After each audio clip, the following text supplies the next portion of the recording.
Thank you, everyone, for joining us for the webinar, Encouraging Indigenous Participation in Trail Management and Interpretation. My name is Candace Gallagher, and I am the Director of Operations and Webinar Coordinator for American Trails. This is our 220th webinar in the American Trails Advancing Trails webinar series.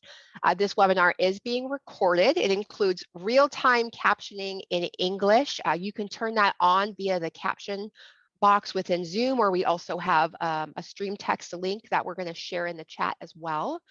And then we are also offering free learning credits and links for the closed captioning, the learning credit quiz, and the survey. Again, those will be in the chat box. And attendees will also receive a follow-up email from me within 2 days following the webinar. That will include the link to the recording, the transcript, the resources slide with some great links that Matt had shared with me, and including his email, as well as learning credit details. And I would like to thank our generous sponsor of today's webinar, Josephine Lawrence Hopkins Foundation, as well as our additional webinar partners that include Camelot Tools, Drs. Elizabeth and Greg Berger, Poly Products, the Trails Safe Passing Plan, Stop, Speak, and Stand Back, Black Diamond Trail Designs, Presto Geosystems, Outer Spatial, as well as our federal agency partners, including the Bureau of Land Management, the National Park Service, and the USDA Forest Service. And I am happy to introduce our webinar presenter for today. We have Matt Nelson, who is the Executive Director with the Arizona Trail Association. So go ahead and take it away, Matt. Thank you so much, Candace, and thanks to everybody for tuning in today. I know that you could be doing anything with your lives, and the fact that so many people are interested in this topic, something that's very important to me, the organization I work for, and the individuals I have an opportunity to work with is very important. So thanks again for taking the time. Today, we're just going to barely be scratching the surface on this topic, encouraging Indigenous participation in both interpretation and trail management, eventually moving toward things like co-stewardship. And I like to think of today's presentation kind of like seeds being, not even planted necessarily, but me identifying some seeds that you may be able to find where you live, plant them with the right people, and then determine how much water do they get, meaning how much energy do you put into them, and then what the results are and how long those take. I also recognize that not all seeds grow in the same places. And so some of the examples that we'll go over today may not necessarily be appropriate for the populations you're working with, the trail that you're managing, the land management agency that you may work for. And I won't ever pretend to know what I'm doing or pretend that, like the organization I work for, that we're really doing it right. I will say that while we have seen some success in Indigenous engagement, obviously enough to be invited to give this presentation and to pique your interest, we have a long ways to go. I think the work is really kind of just beginning for our organization, but obviously enough interest is surrounding this to generate interest in this conversation. So thanks again for joining. And as always, as we get toward the end, be thinking about some questions, some success stories of your own that you'd like to be able to share. And we'll be doing a question and answer in just about 40 minutes or so.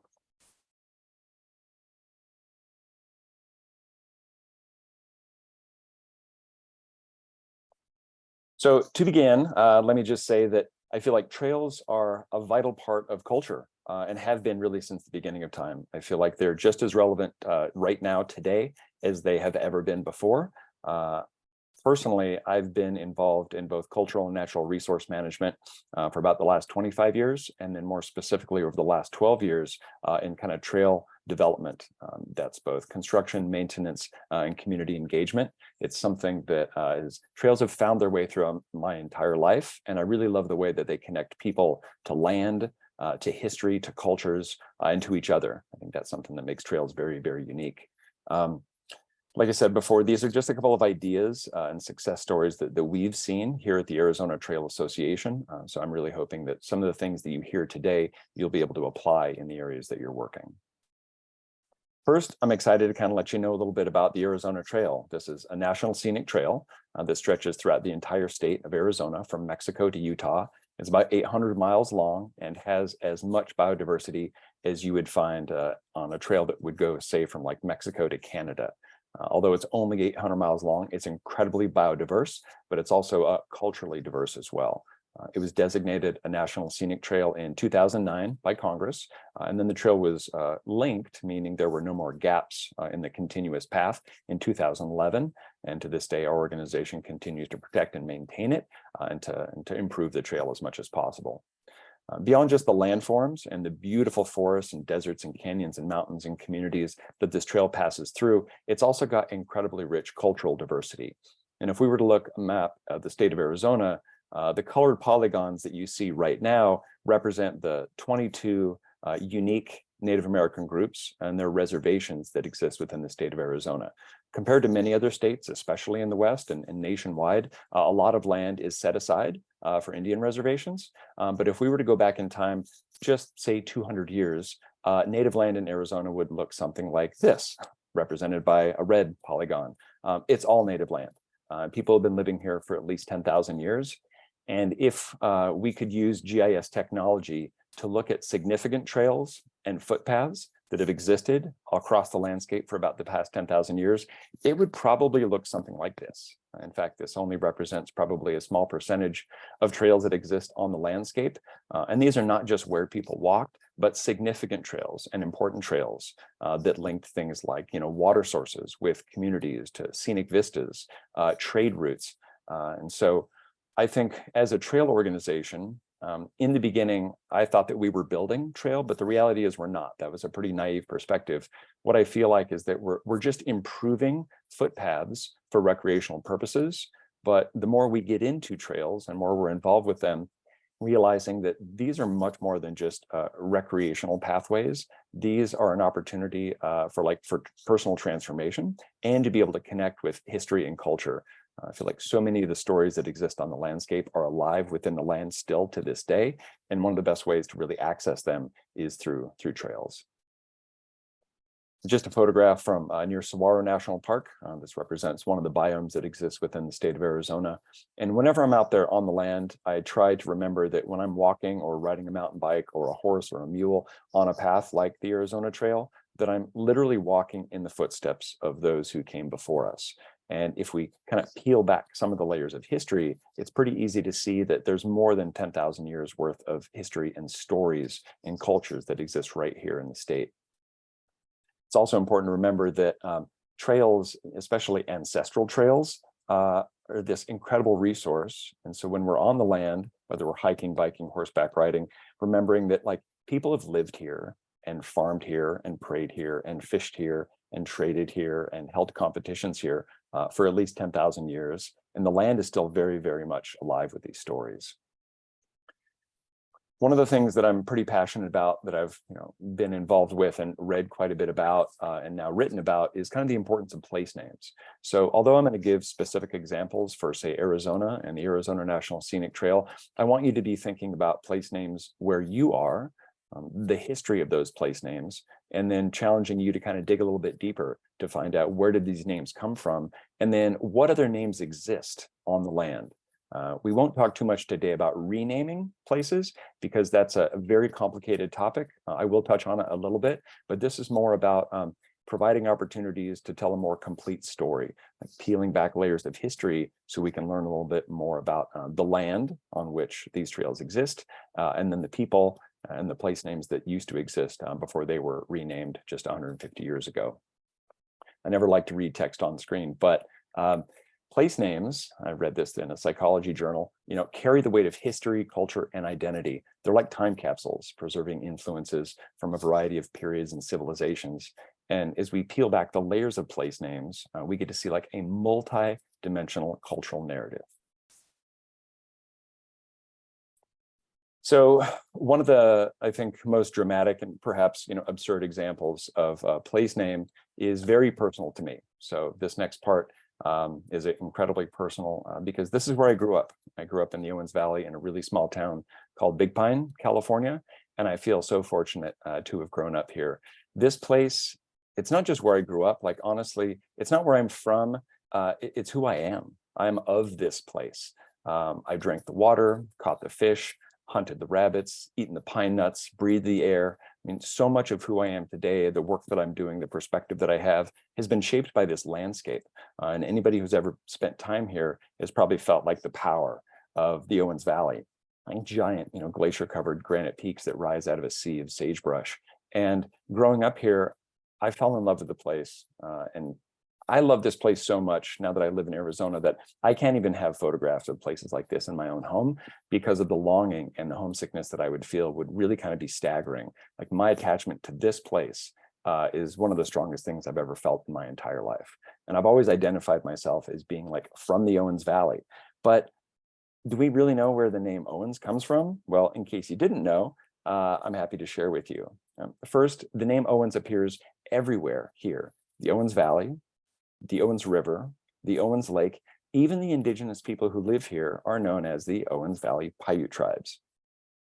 But Owens Valley was named by this guy, John C. Fremont, in 1845. He was a pretty controversial figure, as some of you may know.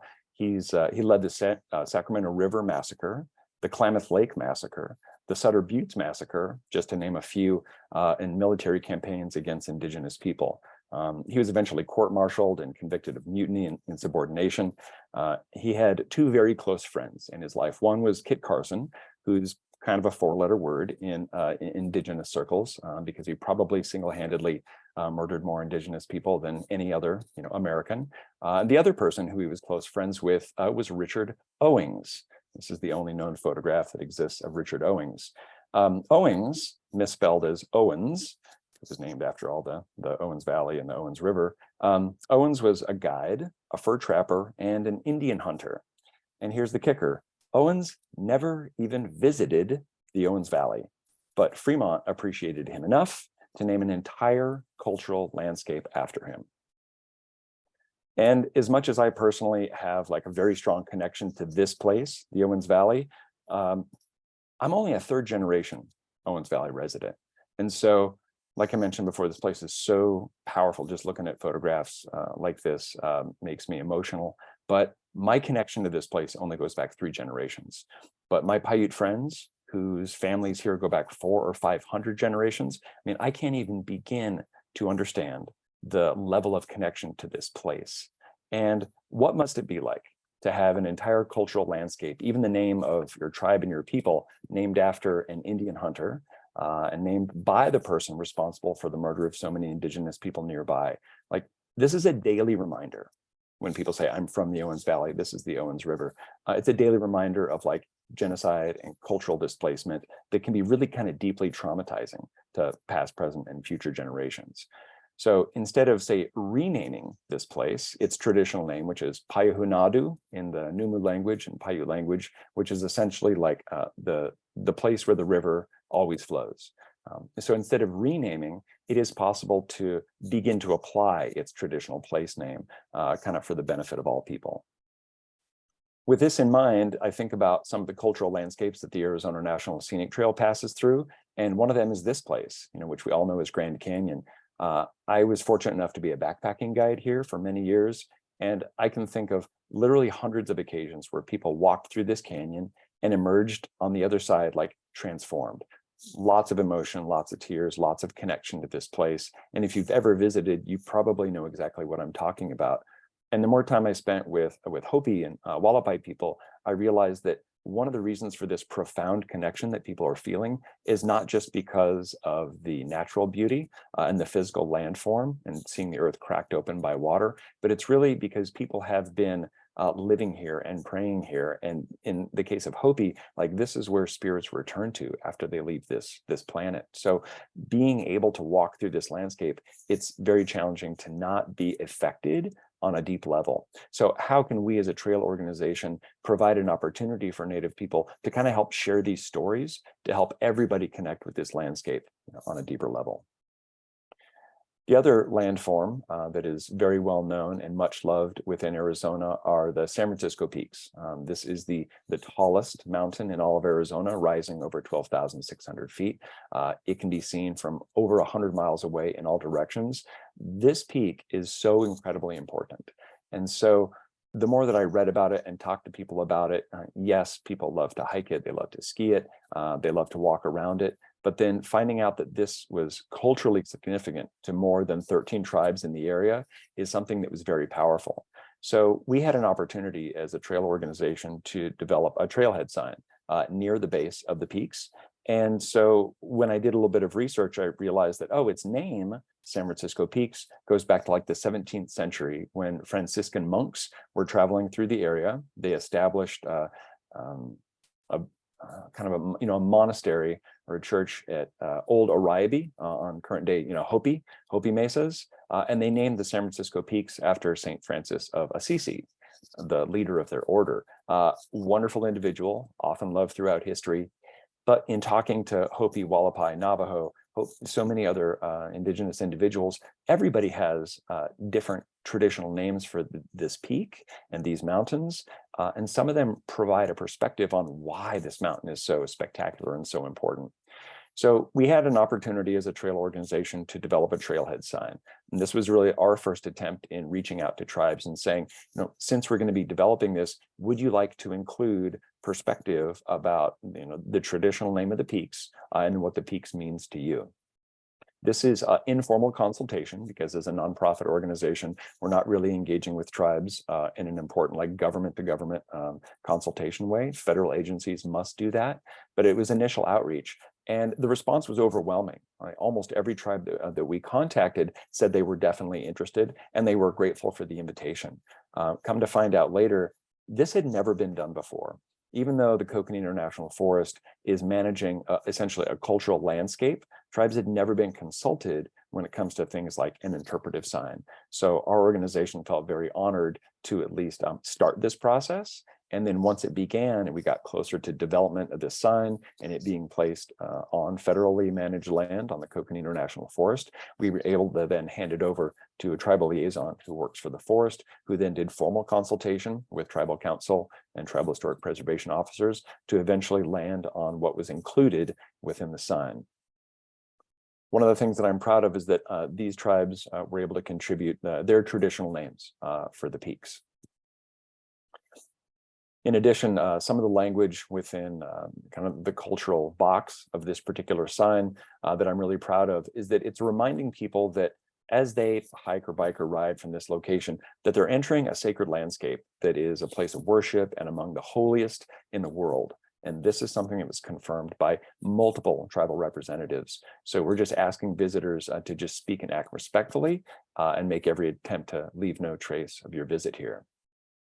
The other benefit of this sign project, as simple as it was, is that it gave the opportunity for tribes to engage with the Forest Service in a very contentious context, because for years, tribes, especially the Hopi tribe, had opposed a Forest Service decision to allow snowmaking on the peaks using wastewater from the city of Flagstaff, which they saw as desecrating sacred landscape. So there was a lot of tension between the Forest Service and tribes, and this was an opportunity to work on something that kind of benefited all. It wasn't contentious, and I think it added to a little bit of cultural reconciliation that kind of continues to this day. So renaming, because I think a lot of what we do as a trail organization doesn't have to do with renaming places. It's really kind of more about, again, peeling back layers of history to find these cultural landforms of what they were named and what their significance is, and including that as part of one of the chapters in Arizona history. However, as some of you may know, there are over 1,441 derogatory or racial slurs that are on federally managed lands today. Wilderness Society did a survey, I think, back in 2015 and found that there were thousands of derogatory names. The process for renaming is incredibly challenging. Have to go to the U.S. Board on Geographic Names, and there's lots of opportunity for opposition. So renaming places, which has been done a few times, especially in the Southwest recently, is still incredibly difficult. But it has gotten a little bit easier thanks to Secretary of the Interior Deb Haaland, who put out the Order 3405 just 2 years ago. And this is establishing a committee addressing derogatory geographic names on federally managed lands. And so I think that if you work for a land management agency, or if you live in an area where there are mountains and campgrounds and rivers and valleys and places with derogatory or racial slur names, which are incredibly common, and I'm sad to say that there are more in Arizona than any other state in the West, then now there's a process. There's a process that's been put forth to be able to fix those wrongs.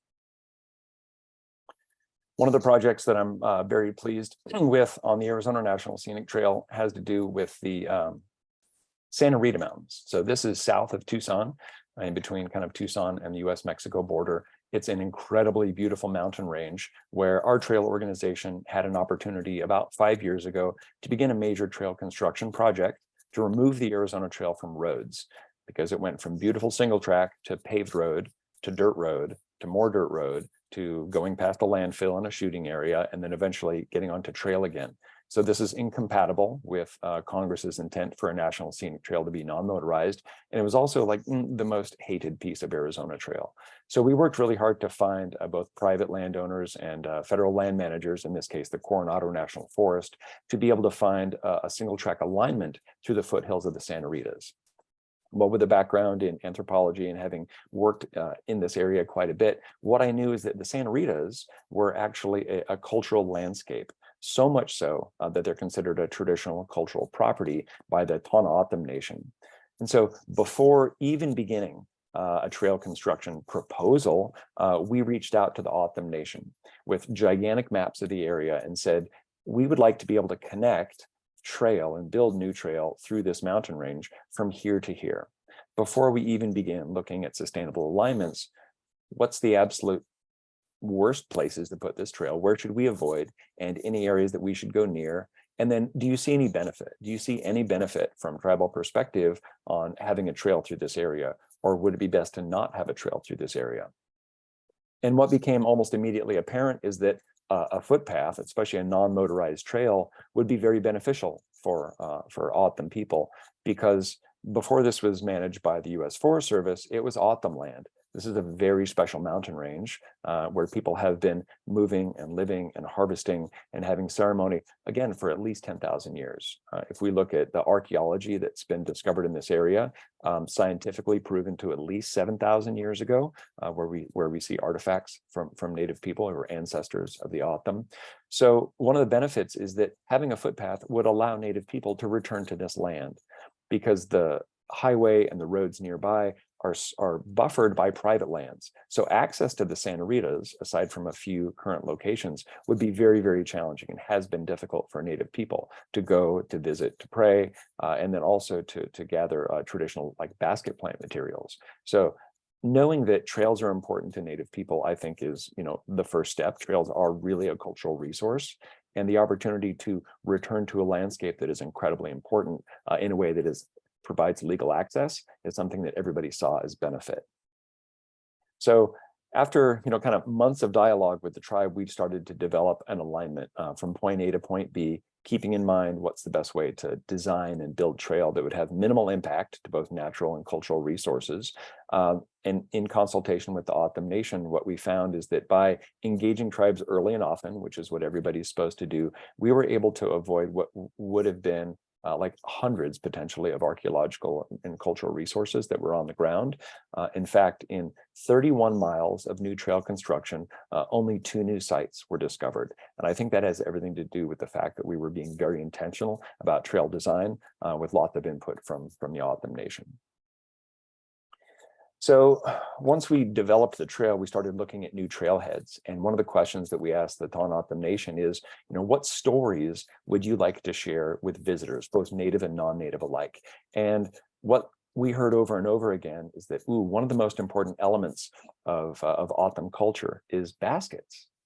Baskets are incredibly important, and baskets are made from the things that grow in the Santa Rita Mountains. Mountain range that we learned was called Chu Du'og, or Long Mountain. And if you've ever seen the Santa Ritas from a distance, you know why they hold that name. So as we started to look at how do we help visitors connect with Chu Du'og in a meaningful way, the O'odham Nation said, let's talk about baskets and let's talk about basket plants. And for anybody who's spent time in the Southwest, you probably know that the Tohono O'odham are considered some of the best basket makers on earth. But these are not just utilitarian objects, like these are cultural objects. And the art of weaving a basket is a way to connect with the land and the plants that your ancestors that harvested and walked on the land. And then also it's a form of like spiritual practice, really. So creating a basket is an incredibly important cultural practice that many people don't know when they're just looking at baskets. So the opportunity to tell this story about this side of culture, through an interpretive sign is something that we thought was very important. So the end result is a trailhead sign that welcomes people to Chuduog with a pronunciation guide. It talks a little bit about basket plants, and it also includes both autumn, Spanish, Common English, and then a botanical Latin names for the plants themselves. The other element that I wanted to share that I encourage everybody to explore when developing interpretive signs is the various names that exist. Again, we're not renaming the Santa Rita Mountains, also named by Spanish explorers for Santa Rita, but talking about the different names that exist here and how long they've been there. So Apaches or Nde people call these mountains Zilinzo, or beautiful mountain, and the O'odham call it Chuduog, or long mountain. So as far as we know, this is the oldest name that exists, which is why it's the most prominent on the signs. The other piece of cultural information that we thought was pretty significant is that the Santa Rita Mountains, or Chuduog, have been used for spiritual ceremonies, especially for O'odham veterans returning from global conflicts. So they were asked to spend 4 days in the mountains before returning to O'odham villages, so they could, properly purify themselves and re-enter life within their communities. So we see this as beneficial for Native people as a reminder of the power of the place, but then also for veterans. There's a huge veterans population that lives in the state of Arizona and nationwide. So reminding people that the land itself can be used for healing and connecting with nature is something that's pretty important. Like I mentioned before, including as many names as possible for things like plants, which are very easy for us to identify and connect with, both the common name, the O'odham name, the botanical Latin name, and then the Spanish name. Just makes it more accessible to all. And speaking of accessibility, where larger kiosks exist, this sign is about 4 feet by 4 feet. The entire thing is translated into Spanish. We see this as being very important in southern Arizona, because where I am now, near Tucson, was Mexico only about 160 years ago. And so there, about half the population speaks Spanish. And as we continue to welcome people to public lands and to use trails like the Arizona Trail, we like to include as much information as possible in a variety of languages. So unbeknownst to us, the Coronado National Forest had been talking to the O'odham Nation about some type of Indigenous representation on signs for about 10 years. And for whatever reason, that process has been stalled. And so when we finally developed this sign, again, initially in consultation with the tribe, and then getting the Coronado National Forest involved to do the formal consultation before it was completed, we had a sign unveiling ceremony. And this wasn't even on the Arizona Trail, which was, our primary area of focus, but it was at a trailhead nearby. Like, the National Forest was so appreciative that the sign was so well done that they installed them at every portal, every trailhead that surrounds this mountain range. And at the very first sign unveiling, there was a huge turnout of people from the O'odham Nation, both tribal leadership, cultural preservation office, and a variety of different aspects from the reservation that made the long drive over an hour and a half to get here, to be able to, kind of honor the information that's presented on the sign. And then also as a reminder to the Forest Service, like, it's about time, and it's not enough. So it was a great reminder that the work we're doing is good, but we still have a really long ways to go. The other place I'd like to jump to now is within a community. So this is, say, off federally managed lands. It's within a town, Kearney, Arizona. This is kind of right in the middle of the state. And thanks to a grant from the Arizona Office of Tourism, we were able to install 4-sided kiosks, kind of like you would normally see at a trailhead, within Arizona Trail Gateway communities. This is a way to inform locals about the trail nearby. It's a way to welcome visitors to these communities who might be on or exploring the Arizona Trail. And it's also a way to kind of celebrate local history and culture. And so we did a series of 7 of these. And when it came to the town of Kearney, they obviously wanted to celebrate the trail. And when we started to talk with them about, like, the importance of, the town of Kearney and local history and culture, they have very strong ties to this place. This is the Ray Mine. Kearney was actually built as kind of a company mining town. The Ray Mine continues to operate to this day. And so they have, when I was talking to locals about local history and culture, they wanted to talk a lot about mining history, which is only about 150 years old in this area. But then if we look just kind of like downstream from here, the landscape looks like this. So depending on, where you see beauty and value, when people are on the Arizona Trail, they have a lot of great community connections within towns like Kearney. But then once they're on the trail itself, they're reconnecting with nature. The town of Kearney exists only because the Gila River is there. Yes, there's minerals nearby, but the reality is the Gila River, which is like the lifeblood of central Arizona, runs through this area. And of course, people have been living along the Gila River since time immemorial, specifically the Gila River Indian tribe. So instead of focusing on the last 150 years of history for the town of Kearney, what we did is reached out to the Gila River Indian community and said, even though you don't have current connections to this town, would you like to participate? Would you like to share history about what it has been like to live along the Gila River for thousands of years? So fortunately, here's just a photograph of in the town of Kearney, within the city town center, one of the sides of the kiosk that shows the sign of the Arizona Trail with some Arizona Trail through hikers, as well as some locals. But yeah, the Gila River Indian community was very appreciative of the invitation. As far as we know, nobody from the town of Kearney or from this part of the state had ever really invited them to participate in any type of like town activities. And so in the end, what we produced, which is again, like 4 feet by 4 feet, so a pretty large sign, is just kind of sharing with locals about like life along the Gila River, what it's been like to live along this river since time immemorial, the radical change that's happened over the past few hundred years, a variety of names for the Gila River in native languages as well as Spanish. I mean, it's had over a dozen names just over the past few hundred years, but then also like kind of looking to the future. So it's a little bit of history, but also talking about the importance of water resources, why people have lived here, and then where can people live unless we kind of better manage this resource. The thing I'll mention also about Kearney is that, its name, like we would never, ever think of renaming the town of Kearney, ever, right? But Kearney takes its name from General Stephen Kearney, known as the person who led the Army of the West. He spent a total of about a year in this area, in between Santa Fe and San Francisco. Many people know General Kearney for when he, overthrew the state of New Mexico. So this is in 1848, something like that. Leaving the Army of the West, he marched on the Capitol, which was the plaza in Santa Fe, New Mexico, removed the New Mexico flag, which at the time apparently he thought was the flag of Mexico, and then installed a military dictatorship. There were people back in Washington, D.C. that were so outraged by what had happened that they really lobbied Congress to restore a democratically elected government to the state of New Mexico. And one of those people was Abraham Lincoln.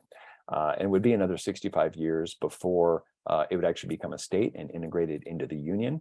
And so Kearney has, a pretty colorful history. And according to the most well-respected historian at the time, he said that Kearney was stern-tempered, a soldier who made few friends and many enemies. He was grasping, jealous, domineering, and harsh. So while we would never even think to changing the name of the community of Kearney, what if we can provide some cultural perspective? What if we can peel back some of those layers of time and share with people the cultural significance of the place that they're visiting?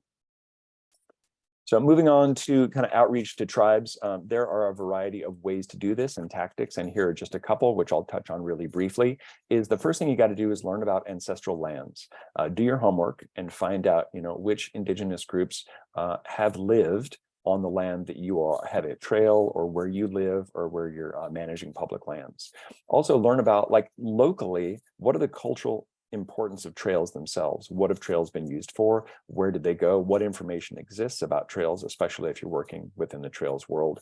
Also learn about some health and wellness programs that might be happening on reservations. This is very common, and I think it's also a great way, a great link to be able to reach out to tribes and say, since you have these health and wellness programs, maybe we can work together. The other one is youth programs. I feel like investing in youth is the best thing that we can do as a community and a culture. That is very much a traditional indigenous value. And so if you have youth programs, or if you can identify those that exist both on and off the reservation with native and non-native youth alike, this is a really great way to get people like out on the land and experiencing trails in a meaningful way. Inviting tribal representatives or groups to events whenever you're doing things on the trail, just invite people. I think that goes a really long ways. Don't be afraid to do presentations to tribal leadership. I think it's very rare that somebody from outside the tribe requests to speak to tribal council to tell them about what we're doing, things that we're doing that have to do with trails or youth or health and wellness, even if it doesn't involve a specific ask. In fact, it's better that it doesn't involve a specific ask, but more is like an informational. And then identify Indigenous allies. And to touch on some of these really briefly, one of the projects that we're very proud of was working with the Yavapai Apache Nation on their Exodus Trail. When Yavapai Apache people were forcibly removed from their traditional homelands in the Camp Verde area, as it's currently called, to the current San Carlos Apache Reservation. About 1,500 people were marched in the middle of winter for months across a mountain range. And what they wanted to do to preserve this very sad piece of history that they called their Exodus was to retrace those steps. And as they started to look at historical information, they realized that, wow, a lot of this Exodus Trail is on what's now called the Arizona National Scenic Trail. And so what we see as a recreation trail is actually part of the Yavapai Apache Long Walk. So we worked with them on logistics, access points, gear, water sources, so that they could walk for 17 days with a GIS specialist, tribal elders, and youth to be able to recreate this long walk. And to tell the stories and to remember how their ancestors, they exist because their ancestors survived this very dark period in Yavapai Apache history. And they drank from the same springs that their ancestors drank from. They went in a little bit better weather, which was better than winter. But mapping this, sharing these stories allows future generations of Yavapai Apache to be able to experience part of their history. The other thing we've seen a lot of success with is providing opportunities for Indigenous people to share their stories and their perspectives, especially about important landforms, through videos. Sometimes writing and email and all that, there's so much that's lost in translation. And so by working with like Grand Canyon Association and the Grand Canyon Trust, in this case, there was a wonderful video made about Zuni perspective on Ribbon Falls. This is the most beautiful place, in my opinion, inside Grand Canyon National Park. It's a highlight of the Arizona Trail within the Inner Gorge, and everybody loves it and loves to spend time there. But what we didn't know is that this is the Zuni place of emergence. So a 4-minute video is available on YouTube. There's a link that's provided in the materials that you'll receive. And I encourage you to watch this. It's not very difficult to do a video interview with some nice editing to then be able to show both Native and non-Native people alike, like when you're visiting this area, this is why it's so important, especially for Zunis. Talking about youth and youth programs, it's something that I'm very proud of. We have a Seeds of Stewardship program with the Arizona Trail Association, where we take groups of youth out onto the land and on the trail, first through experience, just day hikes, and then through education, so working with their schools to integrate existing curriculum into on-the-trail activities, and then eventually stewardship projects, so that they really get a sense that this trail and these lands are theirs. And whenever we talk about public lands, we also recognize that these are important ancestral lands. And so the photos you see here are from the Star School from Loop, Arizona, on the Navajo Nation. So we're working with them to get out on the Arizona Trail and do meaningful projects, mostly as a way just to kind of reconnect with ancestral lands. I think anytime that I mention to members of tribal council or tribal historic preservation officers that we're working with youth, there's instant respect and a willingness to engage, because we're investing in youth, both non-Native and Native alike. It provides a really great platform to work together. The other thing is identifying Indigenous allies. Chances are there are Indigenous hikers and trail builders and mountain bikers and advocates that already exist that are using your trails that you might not even know about. So one of the things we do is we monitor social media. Here are just 2 examples of wonderful Indigenous, both runners and mountain bikers, who are frequently on the Arizona Trail. So we do outreach to them to help with initiatives and promotion so that they're promoting the Arizona Trail as well as their own activities.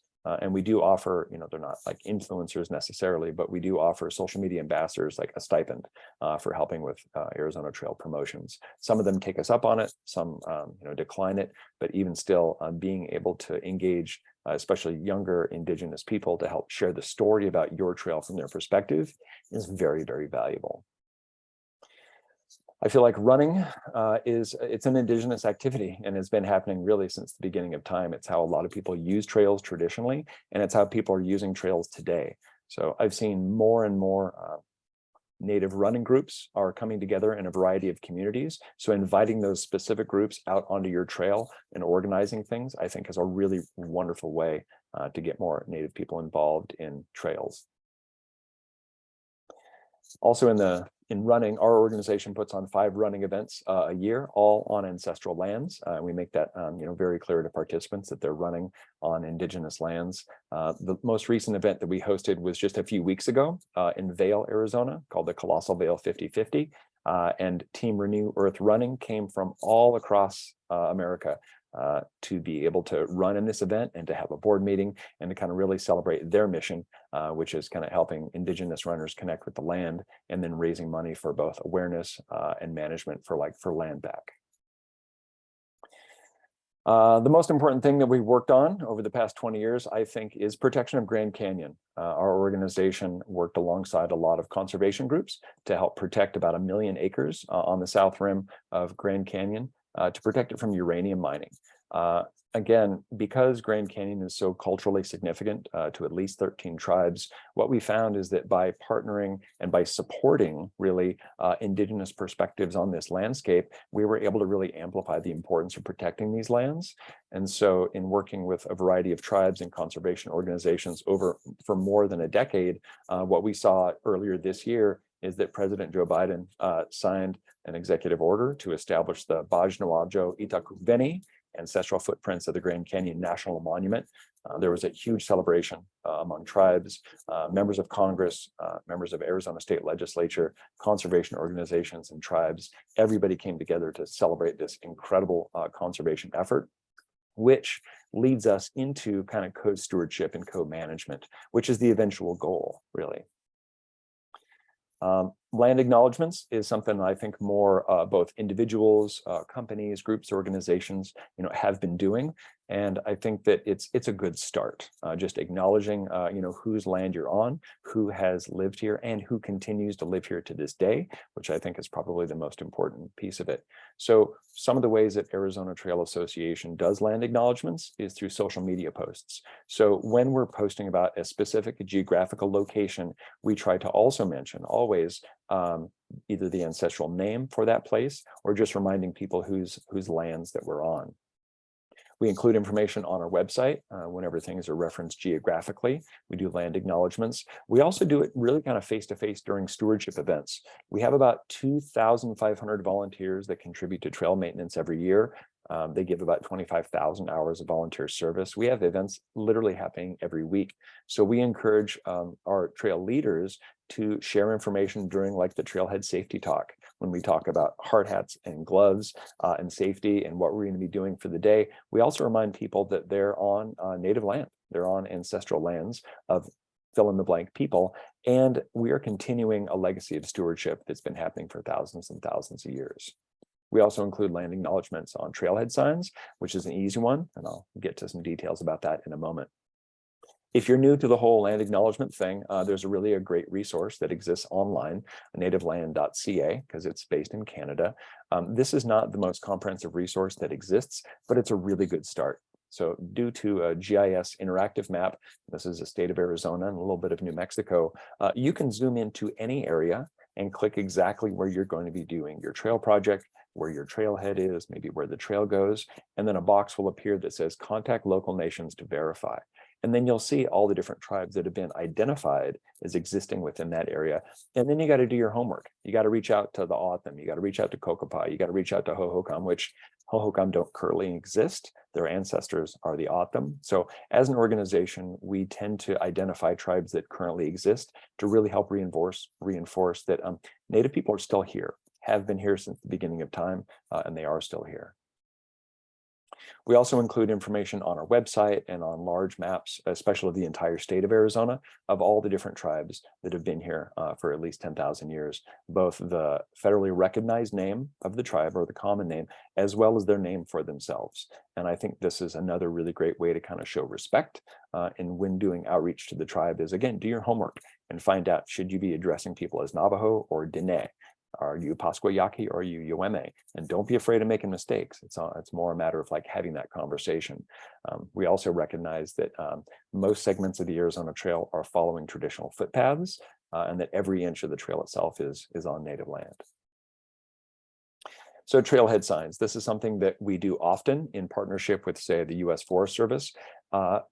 This is information to help people orient to where they are, where there's water sources. Sometimes we include information about animals that might be found nearby, in this case, the common raven.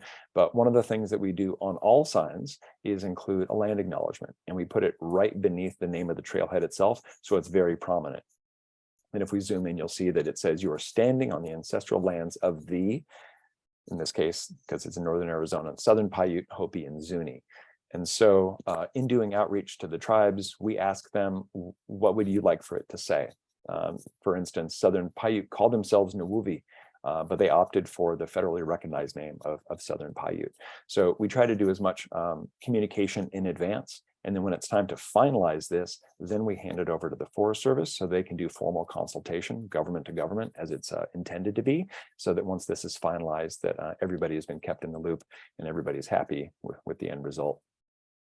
The other thing you'll learn in doing direct outreach to tribes is that you'll learn about other tribes whose ancestral land this is, that you're not going to find in books or on websites or anything else. And that's happened quite a few times. And it's only because Native people know more than we do as non-Native people, and that they often recognize that other tribes have cultural ties to this area, even if there's conflict involved between those tribes, that they will identify that, yeah, this land is also important to another group. So doing your research and then also following up and getting verification from either official sources within the tribe or numerous sources is really a great way to go.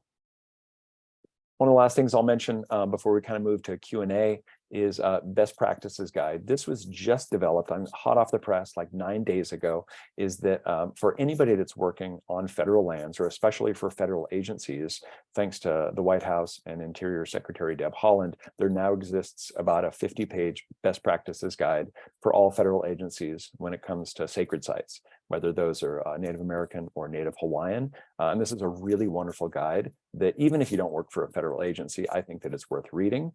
This is available online through the Bureau of Indian Affairs, and Candace and our friends at American Trails are kind of able to share that resource as well.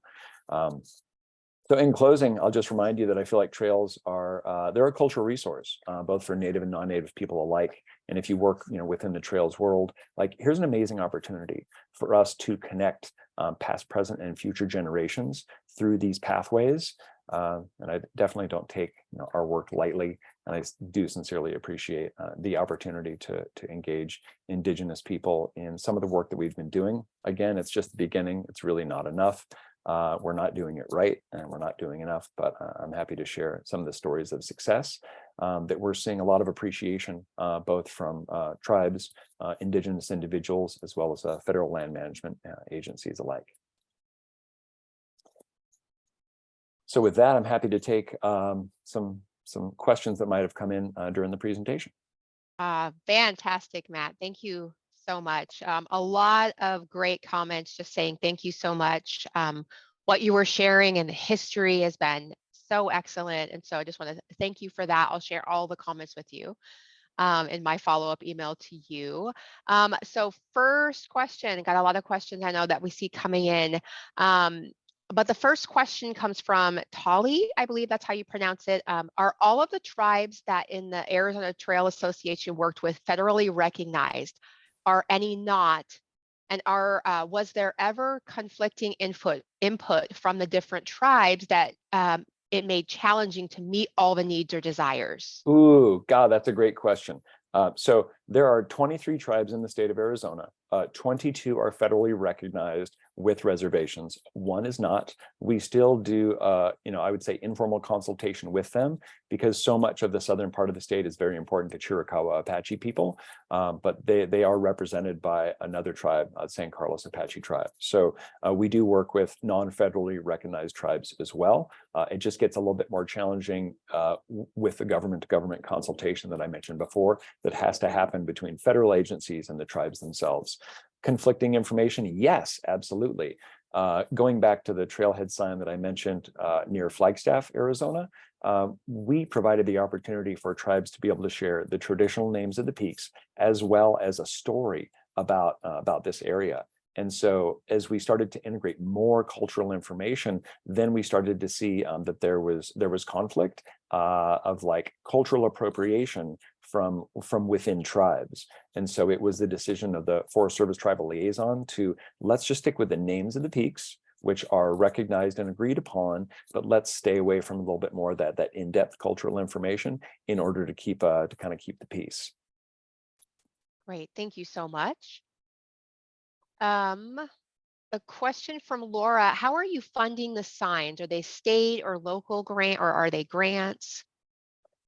It's organizationally funded, actually. So a nonprofit organization, we do get grant funding from U.S. Forest Service as part of a challenge cost share agreement, but we also do a lot of independent fundraising. So that's happening with everything from like memberships, donations, and special events. Currently, almost all the signs that we're producing are privately funded, meaning from the organization itself. Occasionally, we can integrate some sign, not the development, but the production of the signs into the Forest Service Challenge cost share agreement. But a lot of the time is going into consultation, the graphic design, the GIS work, that's all just funded by our organization. Great.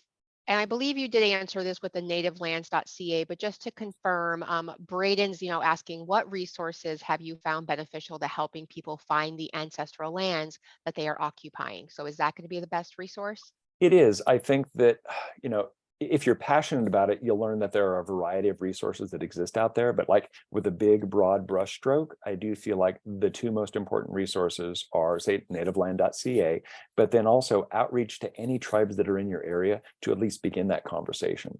And honestly, that's how this whole thing started about 12 years ago, is that when I was new in the job and I was learning who the organization was engaging. It was the Forest Service and the Bureau of Land Management and the National Park Service and state parks and a couple of cities. And after I got introduced to all these agencies, I said, okay, now let's talk about tribes. And my board of directors at the time was shocked, and they're like, well, we don't really deal with tribes. And when I said, why not? They said, well, because the trail doesn't go through any reservations. And I said, but it does go through native land. I got this. And so it was initially letters to every tribe in the state of Arizona, with a map of the state and a map of the Arizona Trail saying, this is who I am, this is our mission and vision, I'm sorry you've been left out of the conversation, but this is what our organization does, and we invite you to be involved. And almost immediately, I learned two things. One, the Hopi saw the map and said, wow, did you know that the southern half of your trail is what we call the Palakwapi Trail? And that's a significant part of our migration story. Like, we used this trail before it was the Arizona Trail. So again, wow, a rich cultural layer about a migration path on a recreational pathway in 2023. And then also the story about the Exodus Trail being in the Mazatzal Mountains. So that, respectful outreach can sometimes yield incredible results, even if the tribe you're contacting is many miles or hundreds of miles or in a different state. Jocelyn is asking, is access to the locations you've shown free of charge to all people? Is it free of charge to the Indigenous? It is. 100% of the Arizona National Scenic Trail is free and open. No permits are required unless you're camping overnight within a national park. There are 2 national park units that the trail passes through, and that goes through kind of a recreation.gov. But otherwise, the trail is completely and totally open. And I know that that will be challenging for land managers where there are fees involved, because I think that one of the goals for Indigenous engagement is eliminating all barriers, to access. And again, through our youth program, that's one of the ways that we found it's a great way to get people out on the land, and eliminating those barriers by providing transportation and snacks and outdoor gear when needed, and leadership and things like that. Jennifer asks, how do you address the issue of Native tribes that aren't recognized federally?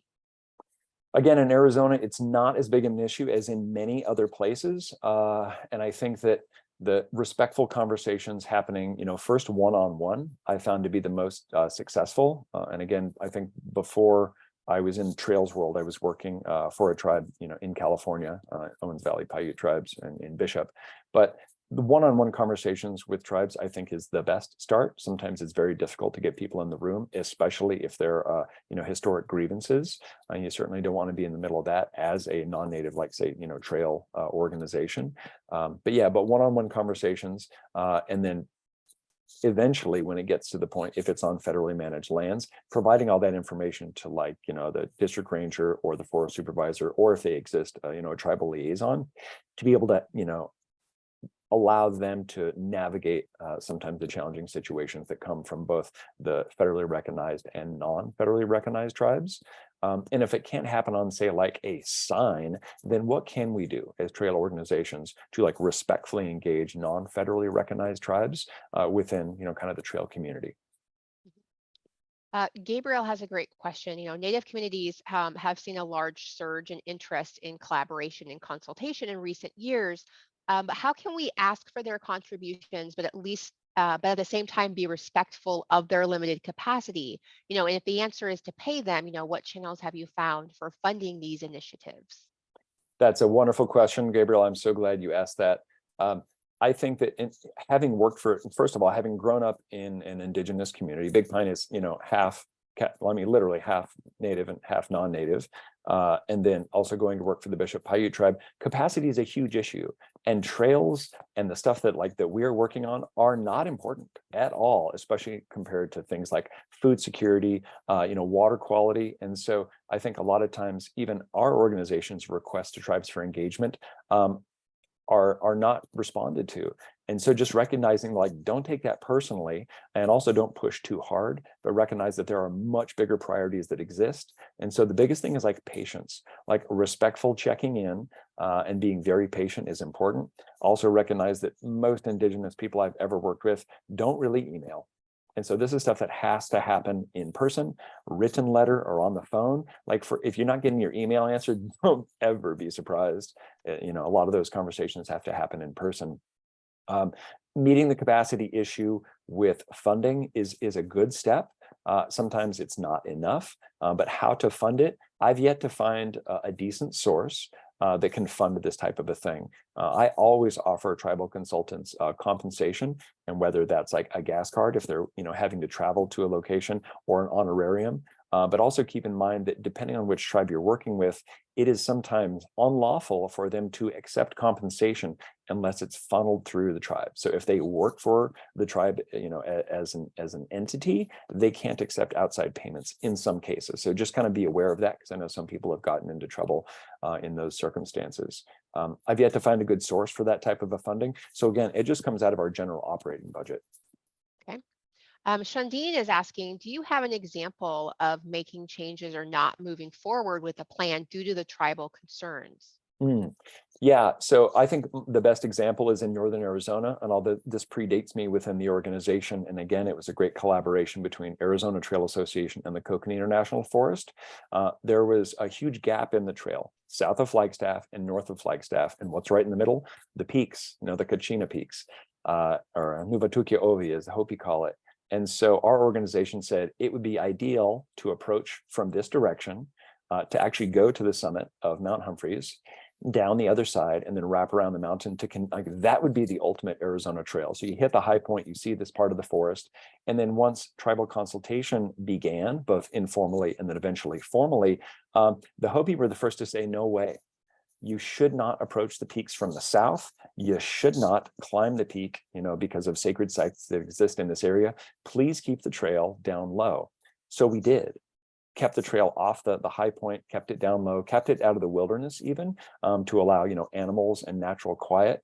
And so that significantly changed the alignment of what the organization wanted at the time. But the end result is respect from the tribes in the area, and probably a more sustainable alignment that's accessible to more people. Awesome. Okay, we'll do one more question. Sarah is asking, has it been difficult to balance trail development with culturally sensitive sites? Not yet. I anticipate that could happen in the future, but one of the things that we found is that the most sustainable alignments for trails are usually on steep side slopes. People did not live on steep side slopes. Occasionally they walked through there. So there might be what archaeologists would call isolated occurrences. So occasionally some artifacts, but we're not talking about home sites. We're not talking about sacred sites. And so as we learn more about what makes a sustainable trail, both in terms of hydrology and geology, we also have to balance that with like sociology, anthropology, and culture. And I think that really leads to sustainable trails for the long term, is how do we build something that kind of benefits all, that limits the impact on the landscape, but that really preserves the natural resources for everybody. Awesome. Thank you so much, Matt. Really appreciate your time and all the interest that we have from our attendees. And of course, I want to thank our generous webinar sponsor, Josephine Lawrence Hopkins Foundation, as well as our additional webinar partners that include Camelot Tools, Doctors Elizabeth and Greg Berger, Poly Products, the Trail Safe Passing Plan, Stop, Speak, and Stand Back, Black Diamond Trail Designs, Presto Geosystems, Outer Spatial, as well as the Bureau of Land Management, National Park Service, and the USDA Forest Service. And this slide that you see on your screen right now, I will be sharing with attendees in my follow-up email that does include Matt's email, as well as the presentation that he shared today. And if you are enjoying our webinars, please consider donating as little as $5 by texting "I'm for Trails" to 44321. So I will draw winners every month for those that donate immediately following this webinar to win our Trail Boss mug, as well as our Happy Trails coaster and stickers. And lastly, we hope you'll be able to join us for next week's webinar, our last webinar of 2023. And you can always subscribe to youtube.com/American Trails to get the notification when we go live, as well as to view the recording at any time. So thank you again to everyone for attending. I hope you enjoy the rest of your day, and happy trails.